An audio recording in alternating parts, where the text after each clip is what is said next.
Welcome back to Undefendable. We're going to be doing Play Like a Pro Gambit quick guide, and I'm going to try and speed these things up because, I did a 10 tips video that went a little long and got some credentials and feedback saying, hey, speed it up, bro. So we're going to go quick. Gambit is an aggressive hero. You basically are compiling your molecular accelerations to fill up your ace cards and then exploding your ace cards as attack modifiers when you do abilities. How you accelerate these quickly, what you want to roll for, and how you want to go about the process is really what we're going to do for the breakdown. So let's hop over to the leaflet, and we're going to talk about ace cards because that's a really unique thing for Gambit. Ace cards are those four that I showed you in the top right. Explode these cards to deal damage. Once per turn, when all of the charge slots on an ace card have been filled, you may explode that card as an attack modifier.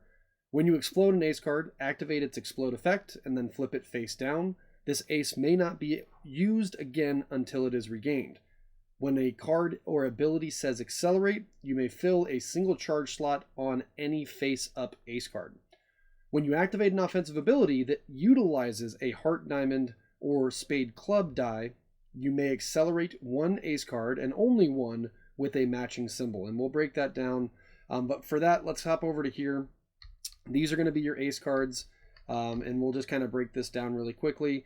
Your heart card adds 2 damage and then heals you for the value of a rolled die. Your spade adds 3 damage. And then when you activate it with a 6, it adds an additional 2 for 5 damage total. These both require 4 acceleration or molecular accelerators to explode. The diamond uses 3, add 2, and then regain up to 2 ace cards. So ideally you would use your heart and your spade, and then you would use your diamond and regain these cards after using the diamond. And then the club is add 1 if it was activated with an offensive ability with a club spade. Roll 1 die and add that damage as well. Okay? Molecular acceleration.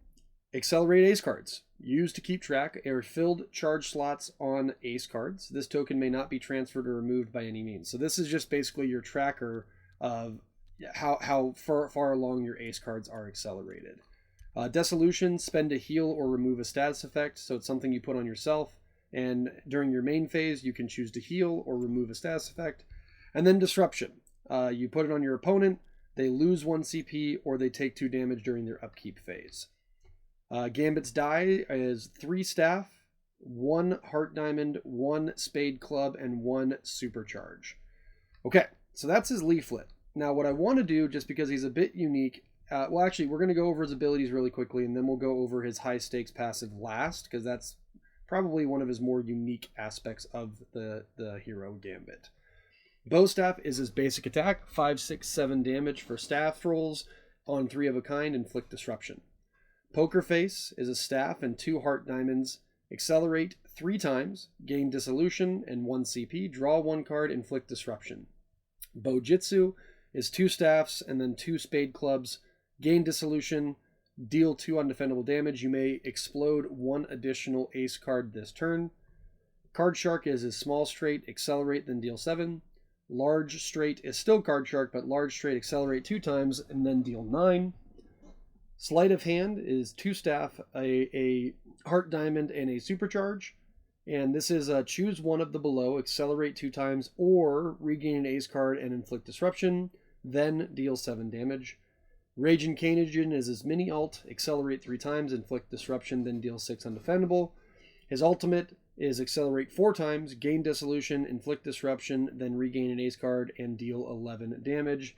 And then his defense is deal 1 damage per staff, heal on a heart diamond for 2, and accelerate on a supercharged 6. Okay? Now, I'm going to take some time to explain his passive, because this can be a bit interesting. At the beginning of your turn, so during your upkeep phase, choose to roll 2 die or 5 die. Accelerate 1 of any ace card if you roll a 6, accelerate 1 if you roll a club spade club, accelerate 1 if you rolled a heart diamond. If you choose to roll 5 and roll a 1, gain nothing from this ability and remove 1 molecular accelerator, okay? So, I'm going to break this down again because it's unique to Gambit. And so at the upkeep, you would elect to roll all 5 of your dice or you would elect to roll only 2 of your dice. And based on that roll, you're going to be able to accelerate your ace cards, okay?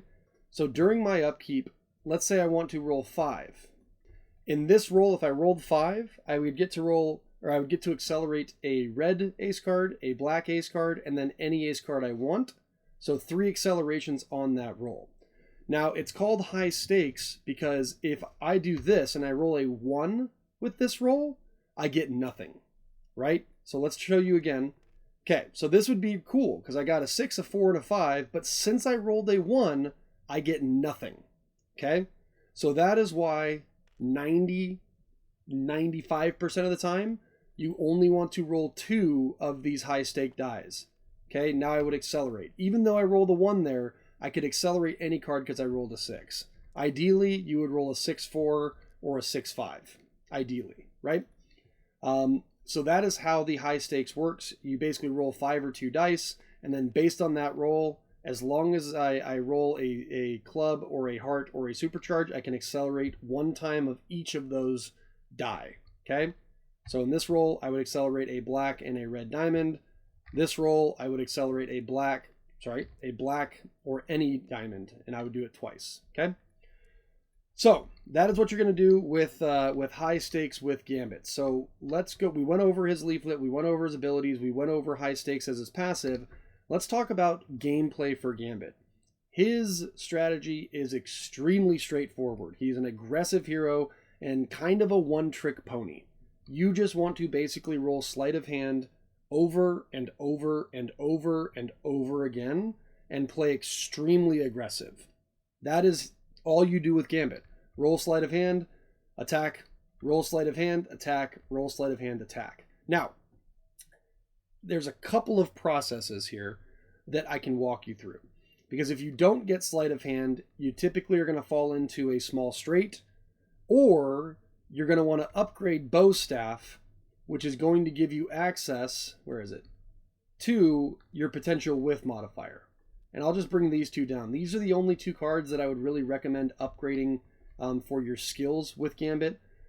The first one, if you get Sleight of Hand 2, upgrade it immediately because you're going to roll it all game. And what this does is it gives you the same exact process as Sleight of Hand, except now you're automatically going to be able to inflict Disrupt instead of having to choose to do it. So you're still going to accelerate 2 times, but you're going to inflict Disrupt and then deal 7 damage, which is really, really good for controlling your opponent and having them take 2 damage or lose a CP. It also gets you all in, which allows you to activate the explode effect a second time on one of your ace cards. So this is one you're going to upgrade. The other one I suggest upgrading is Bow Staff because it gets you access to Bow Staff Mastery, which creates a really easy fallback if you miss Sleight of Hand because you didn't get the heart. This is your fallback plan. And ultimately, yeah, with Gambit, you're basically doing this. You're rolling Sleight of Hand, Bow Staff, or straights. That is really your entire strategy with Gambit. I know, it's wild. So confusing. Now, as you're rolling these things, as you're accelerating, let's talk about your ace cards. So in this first roll, I'll kind of walk you through a turn here. I'll walk you through a gameplay. But first, the ace cards, your priority is going to be heart, spade, diamond, heart, spade. And then you activate club when it's convenient. That's really it. Heart, spade, diamond, heart, spade. Because the diamond will reactivate these. So let's walk you through a turn. We're going to go ahead and roll 2 for high stakes. And we didn't get anything, unfortunately, right? So that's a scenario where, unfortunately, we didn't roll a 6, 5, or 4. So we did not get anything from the high stakes to accelerate our ace cards. That said, we're going to go straight into rolling for his turn. Okay, that's a bit unique, but even in this scenario, I probably would not chase the Ragin' Cajun here. Maybe if I had a dice mod, I would modify this, but I would literally just keep the 6 and throw everything back. I'd keep the 4, and then, oops. Our dice fell. Okay, so there we go. So, if we look at this, we got Sleight of Hand. So now, here's how this process would work. Because if you remember with the ace cards, when you activate an offensive ability that utilizes a heart or diamond or a spade or club, you may accelerate one ace card. So with Sleight of Hand, I choose to accelerate 2 times, right? 1, 2. And since I used a 4 with this accelerate, I'm going to accelerate a heart card again.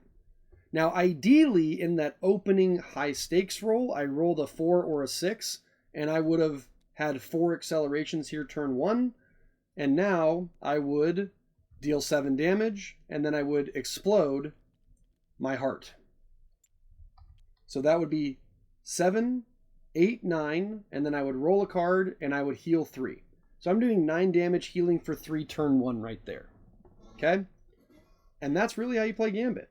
So now let's go to turn 2, because I want to show you how the club can slightly be utilized as well. So we're going to roll this. Of course, we didn't get it again because you never get it when you're doing a demo. And we're going to go ahead and roll. And this is an interesting process, right? So again, traditionally, I would keep a 6 here and I would throw these back. And I would keep a 4 and a 2. And then there you go. What do you know? We got Sleight of Hand again. So we're going to accelerate twice. And unfortunately here, we do not get to use this 4 because we do. I apologize. Do not listen to me there. I accelerated twice from the ability, and then I'm going to accelerate my diamond because my offensive ability used a 4. And then I'm going to deal 7 damage, and then we're going to go to the next turn. Okay? Next turn. Here we go. Now, this also doesn't include if I'm accelerating on my defense. But anyway, we did our high stakes. We got a 4. So now I'm going to accelerate my diamond, and then I'm going to go into my roll phase. Okay. So this one's interesting. I'd probably just throw all this back because I'm just trying to spam my Sleight of Hand. Okay, so 4, 5, and this is actually really good. This is what I wanted to show you. We did not get Sleight of Hand, but we did get the small straight. Okay, and this is where the club comes in handy, because since we utilized an attack that involves a club spade, what happens on the small straight is we accelerate.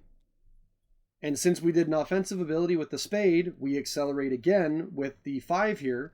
And then we deal 7 damage, and we activate this for the additional bonus, which is 1 damage, and then we roll a die and add 2 more. So we just added 3 damage to that attack for 10 damage, and we didn't have to do anything else, okay?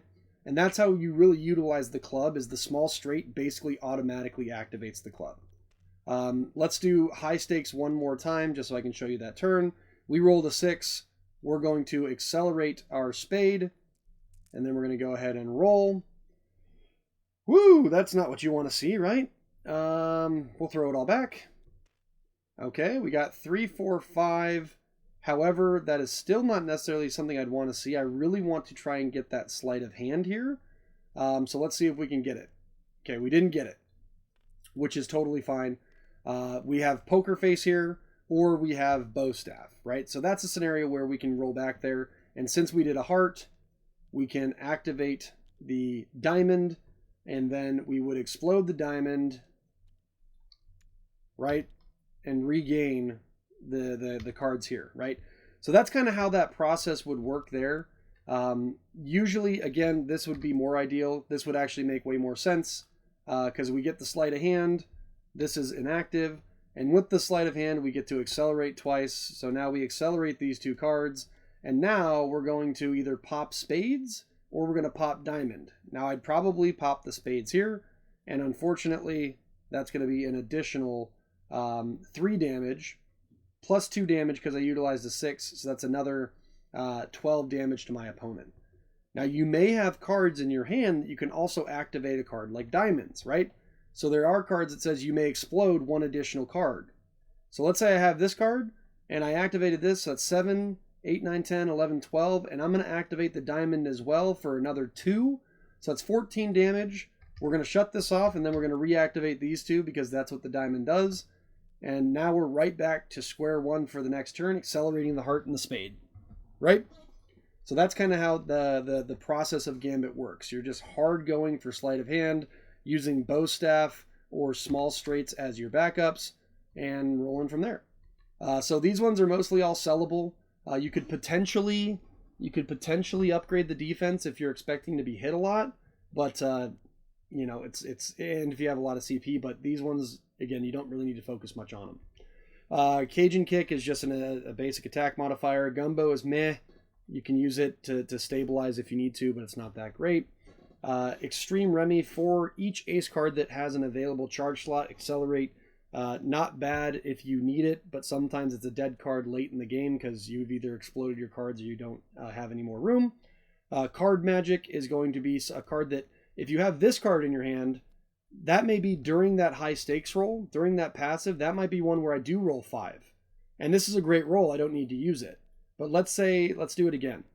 Okay, now this would be one where if you see here, I'm going to play my high stakes roll because I rolled 5.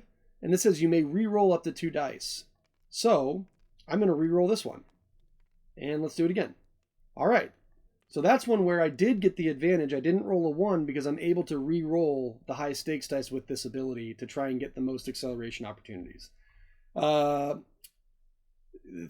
Monty's fine. Again, it can kind of be pretty bulky late. If you're doing the process, you shouldn't need to use this that often. This is a free acceleration and a hand peek at your opponent. And I would say his best card is Rogue's Kiss. It's a premium dice mod. You're going to want to hold on to this and use it for prime time, whether that's getting you a straight or whether that's getting you sleight of hand, etc. And that's how you play Gambit. Feel free to like, comment, and subscribe, and I appreciate you watching. Have a good one.